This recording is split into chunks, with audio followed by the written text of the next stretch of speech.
Hello friends, आपका स्वागत है सिविलियन क्लासेस में। तो आज हम देख रहे हैं इरिगेशन इंजीनियरिंग, जिसमें हम यूनिट नंबर 3 देखेंगे। प्यारे बच्चों, यूनिट नंबर 3 में ऑलमोस्ट सारा थ्योरी हमने कवर कर लिया था, बट थोड़ा सा बाकी था, कुछ न्यूमेरिकल देखना बाकी था, तो वो देख लेते हैं। प्यारे बच्चों, वो न्यूमेरिकल बहुत ही आसान है, अगर खुद से भी देखते तो हो जाता। ऐसे चलिए देखते हैं, है ना। चलिए, बहुत हल्ला हुआ ना प्यारे बच्चों इस पे यूनिट नंबर 3 है ना। चलिए हम लोग देखते हैं यूनिट नंबर 3 का कुछ न्यूमेरिकल्स पार्ट। क्या बोल रहा है प्यारे बच्चों? Calculate the storage required in the hectare metre for irrigation. The following crops consider reservoir loss as 10% and canal loss as 20%। देखिए प्यारे बच्चों, क्या बोला जा रहा है, जैसे कि हमारे पास एक खेत है, जिसमें हमको क्या उगाना है? व्हीट उगाना है, राइस उगाना है, शुगर केन उगाना है, कॉटन उगाना है, अदर क्रॉप्स उगाना है, जिसका की बेस पीरियड है 150, 120, 320, 210, 120। तो आप ये सोच रहे होंगे प्यारे बच्चों, ये तो बहुत ही ज्यादा हो जाता है बेस पीरियड। मतलब एक खेत में इतना कैसे? मतलब खेत मेरे पास बहुत बड़ा है प्यारे बच्चों, अलग अलग खेत में अलग अलग ये सब हम उपजा रहे हैं। तो प्यारे बच्चों, इतना सारा फसल उपजाने के लिए, जैसे प्यारे बच्चों मान लीजिए ये हमारा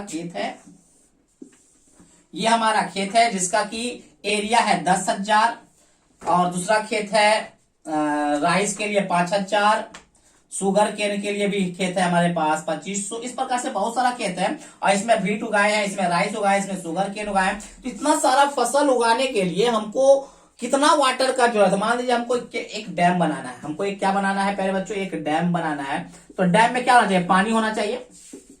तो प्यारे बच्चों, डैम में कितना पानी स्टोर होना चाहिए, उसी का वॉल्यूम बताना है। किसमें? हेक्टेयर मीटर में। किसमें बताना है आपको? हेक्टेयर मीटर क्या होता है आपको पता होगा प्यारे बच्चों। हेक्टेयर जो होता है वो 10⁴ मीटर स्क्वायर को कहा जाता है, और हेक्टेयर मीटर का मतलब क्या हो जाएगा? 10⁴ मीटर स्क्वायर इंटू मीटर, मतलब 10⁴ मीटर क्यूब के टर्म में आपको बताना है। तो प्यारे बच्चों, यही आपसे ये क्वेश्चन पूछ रहा है कि प्यारे बच्चों, इतने सारे क्रॉप्स को हमको उपजाने के लिए कितना वॉल्यूम ऑफ वाटर को स्टोर करना होगा रिजर्वायर में, ठीक है ना। तो प्यारे बच्चों, क्या करना है? हमको वॉल्यूम निकालना है।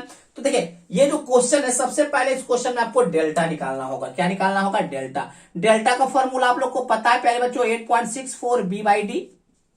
देखिए प्यारे बच्चों, 8.64 बेस पीरियड पता है, और आपका ड्यूटी भी पता है। बेस पीरियड पता है, ड्यूटी भी पता है, तो आप इसके मदद से आप क्या निकाल सकते हैं? 8.64, बी का वैल्यू 150, और डी का वैल्यू आपका दिया हुआ ड्यूटी 1900। तो इसके मदद से आप सारे का क्या निकाल सकते हैं? सारे का आप क्या निकाल सकते हैं मेरे बच्चों? ड्यूटी आप निकाल सकते हैं। तो जब ड्यूटी आप निकालने जाइएगा प्यारे बच्चों, तो इसका जब आ जाएगा 0.68 आ जाएगा, 1.296 आ जाएगा, 3.686 मीटर आ जाएगा, 1.209 मीटर आ जाएगा, 1.728 मीटर आ जाएगा। प्यारे बच्चों, डेल्टा हमारा मीटर में आ गया। हमने क्या किया प्यारे बच्चों? ये दिए गए डाटा से हमने डेल्टा निकाल लिया। हमने क्या निकाल लिया? डेल्टा। अब देखिए प्यारे बच्चों, इस डेल्टा क्या होता है प्यारे बच्चों? डेल्टा होता है total depth of water required for crops through out the base period. पूरे बेस पीरियड में जितना पानी का डेप्थ रिक्वायर्ड होता है, वही कहलाता है डेल्टा। तो प्यारे बच्चों, डेल्टा के साथ हम एरिया को अगर मल्टीप्लाई कर दे, मतलब वॉल्यूम क्या हो जाएगा? वॉल्यूम ऑफ वाटर क्या हो जाएगा? वॉल्यूम ऑफ वाटर क्या हो जाएगा? Delta depth into area of खेत। जो खेत का एरिया होगा प्यारे बच्चों, उसको डेल्टा से अगर मल्टीप्लाई कर देंगे तो वही आपका वॉल्यूम ऑफ वाटर हो जाएगा। तो वॉल्यूम ऑफ डेल्टा पता है, एरिया पता है, डेल्टा पता है, एरिया पता है, मल्टीप्लाई करते चाहिए प्यारे बच्चों, और वॉल्यूम आपको निकलते जाएगा।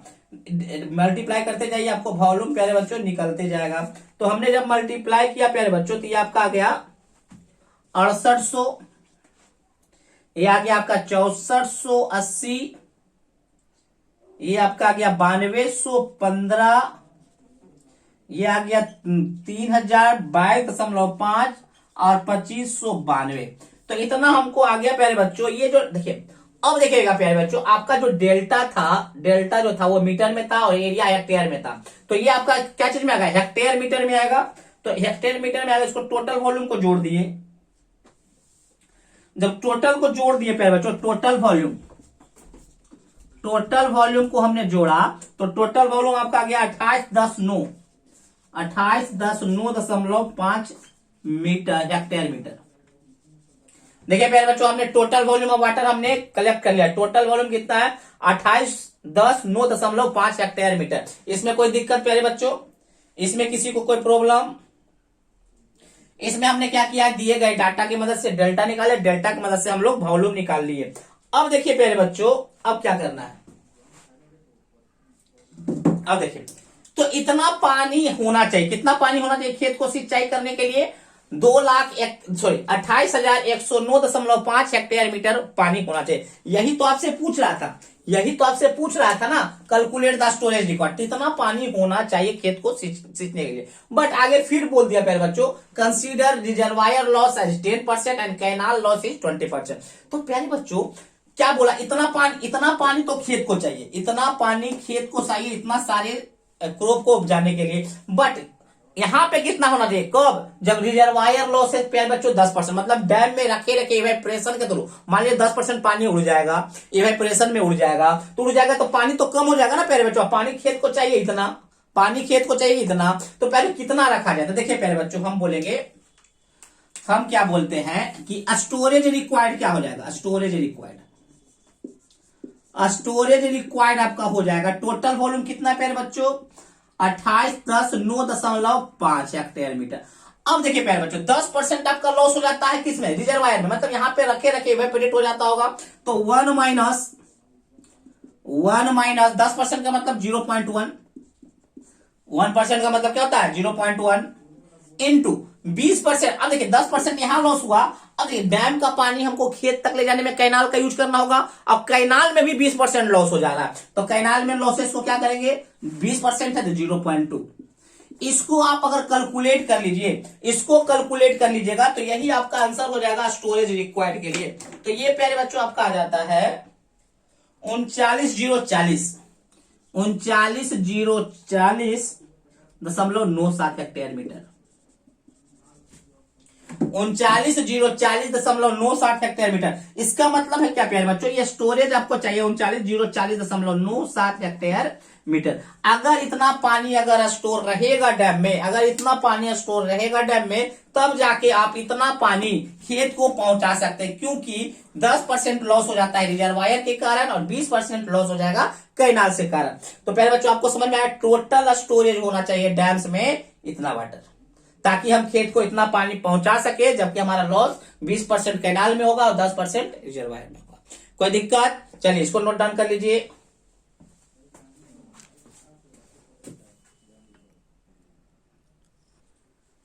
चलिए पहले बच्चों हम दूसरा क्वेश्चन देखेंगे।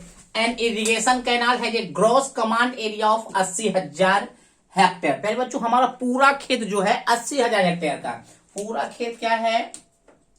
Gross command area. पहले बच्चों हमारा जो ग्रॉस कमांड एरिया है वो पूरा कितना है? 80,000 हेक्टेयर, ठीक है। आउट ऑफ विच 80% कल्चरेबल, उसमें से 80% क्या है? कल्चरेबल है, मतलब जिसपे हम खेती करेंगे ना। तो कल्चरेबल कमांड एरिया कितना है प्यारे बच्चों? 80% मतलब 80/100 इंटू 80,000, दैट मीन 64,000 हेक्टेयर। बात समझ में आया होगा प्यारे बच्चों? टोटल खेत हमारा है 80,000 हेक्टेयर, जिसमें 80% जो है वो कल्चरेबल कमांड एरिया है। तो चलिए 80% का मतलब क्या होता है? 64,000 हेक्टेयर। अब देखिए प्यारे बच्चों, हमने बोला था इंटेंसिटी से रिलेट करके हम कुछ न्यूमेरिकल बताएंगे, तो इंटेंसिटी से रिलेट किया हुआ। अब देखिए क्या है, क्या लिखा हुआ था? Intensity of irrigation for kharif season is 30%। 30% that means प्यारे बच्चों खरीफ का है ना 30%, खरीफ का कितना है? 30%। मतलब टोटल कल्चरेबल कमांड एरिया है 64,000 हेक्टेयर, जिसमें 30% एरिया यूज होता है किसमें? 30% एरिया यूज होता है आपका खरीफ में। तो देखिए प्यारे बच्चों 30% खरीफ का मतलब क्या है? Total area for kharif, total area for kharif कितना हो जाएगा? 30/100 इंटू 64,000। कितना हो गया प्यारे बच्चों? 0 से 0 गया, 4 तिया 12 के 2 हाथ में 1, छोटे 18 19 और 1900। तो ये प्यारे बच्चों आपका हो गया हेक्टेयर। इसका मतलब देखिए प्यारे बच्चों, आप बारी ध्यान से समझिएगा कि टोटल हमारा जो खेत था वो 80,000 हेक्टेयर था। दैट मीन्स टोटल मतलब ग्रॉस कमांड एरिया हमारा 80,000 हेक्टेयर था, जिसमें कि कल्चरेबल कमांड एरिया जो है वो 64,000 हेक्टेयर है। कल्चरेबल कमांड एरिया कितना है प्यारे बच्चों? 64,000 हेक्टेयर, जिसमें एरिया फॉर खरीफ आपका कितना है? क्योंकि इंटेंसिटी दिया हुआ था 30% इंटेंसिटी से हमको ये पता चल जाता है कि कितना एरिया यूज हो रहा है किसमें, खरीफ में, है ना। तो एरिया कितना है? 30%, 30/100 इंटू 64,000 मतलब 19,200 हेक्टेयर आपका खेत जो है वो यूज हो रहा है खरीफ सीजन में। एंड रबी सीजन का कितना है? 60%। दैट मीन्स रबी सीजन का जो एरिया है प्यारे बच्चों 60/100 इंटू 64,000, तो कितना हो जाएगा? 60 डबल हो जाएगा, 0 0 4 9 दूनी 18 हाथ में 1, 38,400 हेक्टेयर। 38,400 हेक्टेयर आपका है एरिया फॉर रबी सीजन के लिए खेती करने के लिए हमारा खेत कितना है? 38,000। तो पहले जो आप ये सोच रहे होंगे कि टोटल कल्चरेबल कमांड एरिया तो 64,000 था, उसमें से 30 और 60 90% तो ये खेत यूज हो गया, 10% यूज नहीं हुआ, तो 10% कहां गया? क्योंकि आपका तो टोटल कल्चरेबल कमांड एरिया का मतलब क्या होता है? उतना एरिया जितना में हम लोग खेती करेंगे, तो उसका 30% यूज किए खरीफ में और 60% यूज कर लिए रबी में, तो 10% एरिया कहां गया? तो प्यारे बच्चों 10% जो एरिया गया वो आपका गया कहां प्यारे बच्चों? वो आपका खेत कहां चला? आरी वगैरह बनाने में वो चला आगे जाता है, ठीक है ना। चलिए अब देखिए प्यारे बच्चों, अब ये पूछा क्या है? Find the discharge. आपको पता होगा प्यारे बच्चों, ड्यूटी जब हम पढ़ाए होंगे तो ड्यूटी आपको क्या बोले थे? एरिया बटे डिस्चार्ज, याद है? ड्यूटी बराबर एरिया बटे डिस्चार्ज, तो डिस्चार्ज बराबर क्या हो जाएगा प्यारे बच्चों? एरिया बटे ड्यूटी। एरिया, अब देखिए प्यारे बच्चों, discharge for kharif, discharge for kharif क्या होगा? Area for kharif, area for kharif कितना है? 19,200। अब देखिए प्यारे बच्चों, हेड ड्यूटी हेड इतना फॉर खरीफ, खरीफ के लिए ड्यूटी कितना है? 800। तो आंसर हो गया प्यारे बच्चों। डिस्चार्ज फॉर रवि, रवि कितना हो जाएगा? एरिया कितना है प्यारे बच्चों? एरिया 38,400 अब बटे 1,700। अब ये बताए प्यारे बच्चों, इसका जो आंसर आएगा वो क्या चीज में आएगा? क्यूबिक में। क्या चीज में आएगा? क्यूबिक में, है ना, मीटर क्यूब पर सेकंड में। तो देखिए प्यारे बच्चों, यही क्वेश्चन आपसे पूछ रहा था, question find the discharge required at the head of the canal. तो प्यारे बच्चों, कैनाल से जो हेड होगा उसमें जो डिस्चार्ज जरूरी होगा खरीफ के सीजन में इतना और रबी के सीजन में इतना। ठीक है प्यारे बच्चों, आपको क्वेश्चन समझ में आ गया होगा। चलिए इसको नोट डाउन कर लीजिए।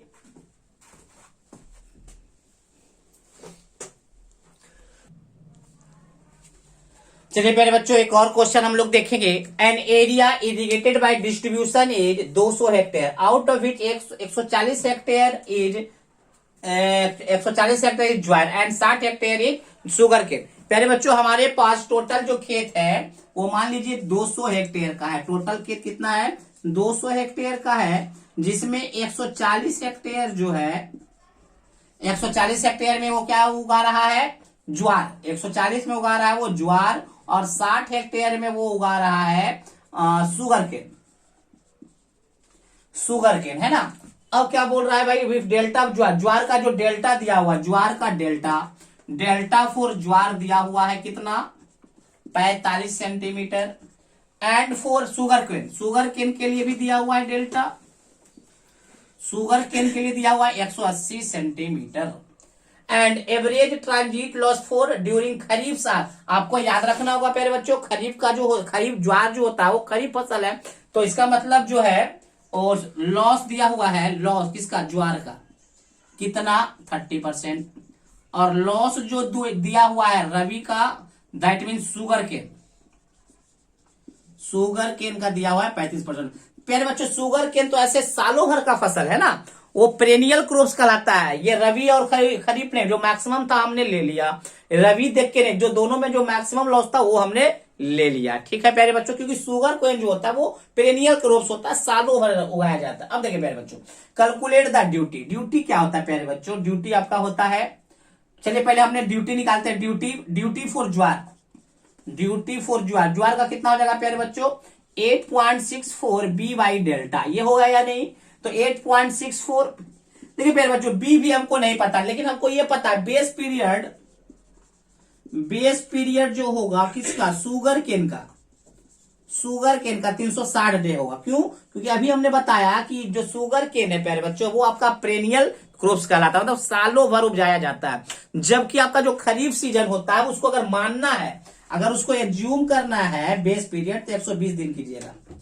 खरीफ का कोई फसल होगा तो उसको कितना दिन कीजिएगा, 120 दिन। तो देखिए ज्वार का हमने मान लिया कितना, 120। डेल्टा दिया हुआ है 45 सेंटीमीटर, तो इसको हम बदल लेते हैं क्या चीज में, मीटर में। तो ये आपका हो जाएगा 0.45 मीटर, है ना। तो ये आपका जो आएगा वो आएगा क्या चीज में प्यारे बच्चों, हेक्टेयर पर क्यूमेक में आएगा। और इसी प्रकार से ज्वार का, शुगर केन का भी निकाल सकते हैं।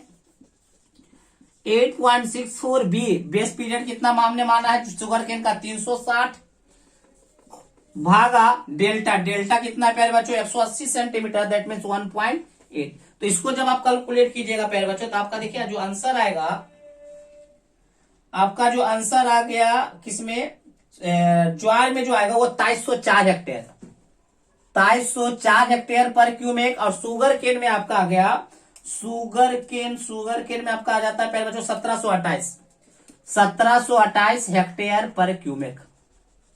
हमने ड्यूटी निकाला प्यारे बच्चों ज्वार का और शुगर केन का। बट फिर देखिए प्यारे बच्चों क्या बोल रहा है, फिर देखिए प्यारे बच्चों ये क्या बोल रहा है, ट्रांजिट लॉस हो जा रहा है खरीफ में कितना, 30%। तो एक्चुअल डी ज्वार क्या होगा, एक्चुअल ड्यूटी फॉर ज्वार हो जाएगा। देखिए ड्यूटी कितना हेक्टेयर, कितना खेत को वो सर जी सिंचाई कर लेता, 2304 का, लेकिन उसमें लॉस हो जा रहा है 30% का, तो कितना को करेगा, 0.7, मतलब 70%। 30% तो लॉस हो जा रहा है, तो 70% एरिया को ही क्या कर पाएगा, इरिगेट कर पाएगा हेक्टेयर पर क्यूमेक, आंसर। और इसी प्रकार से actual duty for sugar cane, actual duty for sugar cane कितना हो जाएगा, 1728। और देखिए 35% इसमें लॉस है ना, 35%, तो कितना से मल्टीप्लाई कर देंगे, 0.65, आंसर। बात समझ में आया प्यारे बच्चों, हमने पहले ड्यूटी निकाला, ड्यूटी निकालने के बाद लॉसेस को माइनस हमने कर दिया। तो ये हमारा था क्वेश्चन, ठीक है प्यारे बच्चों। चलिए इसको नोट डाउन कर लीजिए।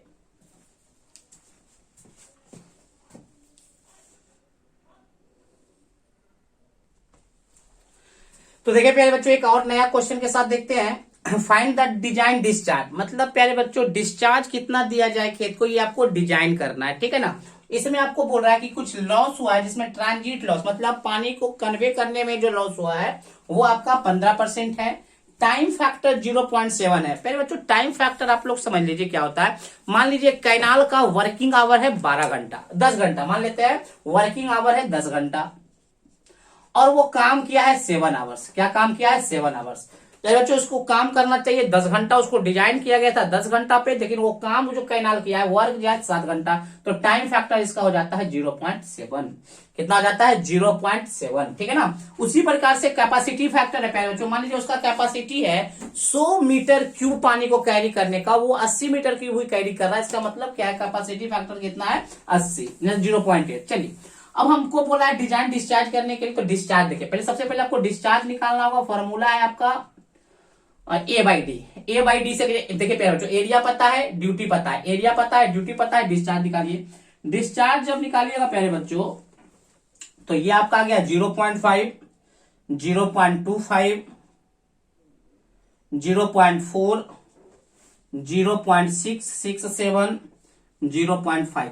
तो देखिए प्यारे बच्चों अब हम यहां पे क्या देखें, देखिए खरीफ का रूप में ये है, खरीफ में आपका ये है, तो खरीफ में टोटल डिस्चार्ज कितना, मतलब खरीफ सीजन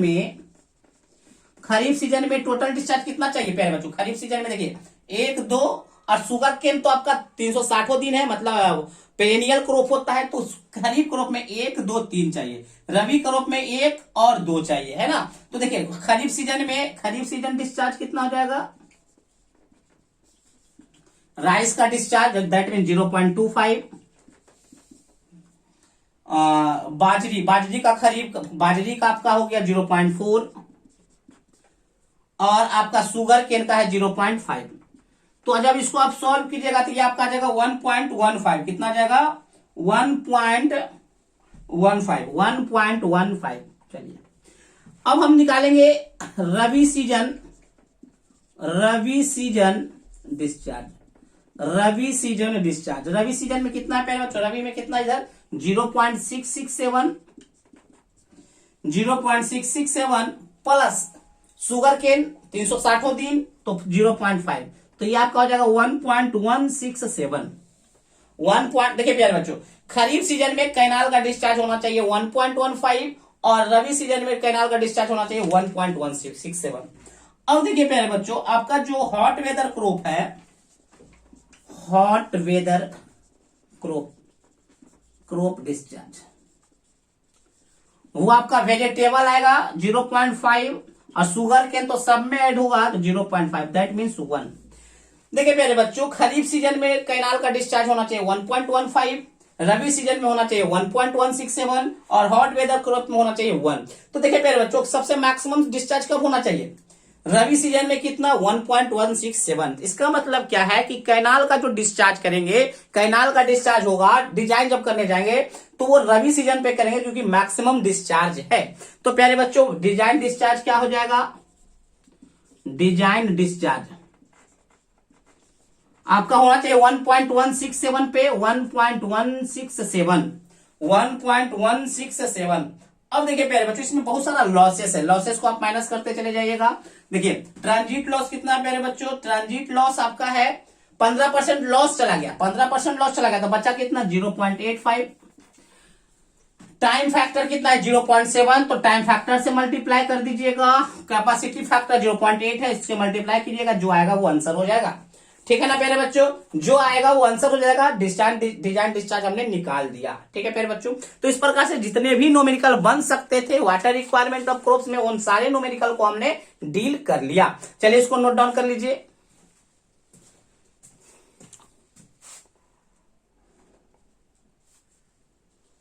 तो प्यारे बच्चों, लास्ट टॉपिक है यूनिट नंबर 3 का, पेनमन्स मॉडिफाइड मेथड, मतलब मॉडिफाइड पेनमन्स मेथड। प्यारे बच्चों देखिए, ये मान लीजिए आपका मान लीजिए खेत है, इस खेत में आपका क्रॉप्स उगाया गया है ना। अब ये क्रॉप पर डे कितना पानी को यूज करेगा, कंजम्पटिव यूज उसको कहते हैं, कितना वाटर पर डे यूज करेगा, वो कैसे निकालेंगे? तो इसके लिए हमको दिया गया था पेनमैन्स इक्वेशन। हमने क्या बोला? कोई भी फसल पर डे कितना वाटर यूज करता है, जिसको हम कंजम्पटिव यूज कहते हैं, वो हम निकालना चाहते हैं। तो देखिए प्यारे बच्चों, क्या बोला? Penman's method is use for calculation of consumptive use of water. It is given भाई, ये फॉर्मूला दिया प्यारे बच्चों। यहाँ पे ईटी देखिए क्या है, ईटी है इवेपोर transmission in millimetre H2O per day. मतलब ईटी मतलब इवेपोर ट्रांसपिरेशन होने में, मतलब इवेपोरेशन एंड ट्रांसपिरेशन दोनों एक साथ होने में जितना पानी पर डे लगता है उसको हम ईटी से डिनोट करेंगे। ये क्या है? इवेपोरेशन इन mm H2O पर डे, मतलब इवेपोरेशन होने में जितना पानी पर डे लगता है उसको ईए। इसका मतलब ईटी पक्का है प्यारे बच्चों, ईए से ज्यादा होने वाला है। नेक्स्ट ए क्या है आपका? यहाँ पे जो ए है, slope of saturation vapour pressure versus temperature का। अगर आप प्रेशर एंड टेम्परेचर के बीच में कर्व बनाते हैं और उसका स्लोप जो होता है उसको हम ए से डिनोट करेंगे। और यहाँ पे HN जो है, यहाँ पे जो HN है यूज ऑफ वाटर, मतलब कंजम्पटिव यूज ऑफ वाटर। तो ये हमारा था क्या? पेनमैन्स मेथड, जिससे हम कंजम्पटिव यूज ऑफ वाटर निकाल सकते हैं कि कोई भी क्रॉप्स पर डे कितना वाटर यूज कर सकता है। ये इक्वेशन दिया हुआ था। तो प्यारे बच्चों, इस प्रकार से आपका यूनिट नंबर 3 पूरी तरीके से समाप्त हो गया। जिसके लिए आप लोग हल्ला कर रहे थे वो आपका आज समाप्त हुआ, मॉडिफाइड पेनमैन्स मेथड के सहारे, है ना। तो प्यारे बच्चों, आपका यूनिट नंबर 3 में सारे न्यूमेरिकल, सारे कॉन्सेप्ट आपको बता के क्लियर कर दिया गया है। चलिए आज के लिए बस इतना ही। Thank you.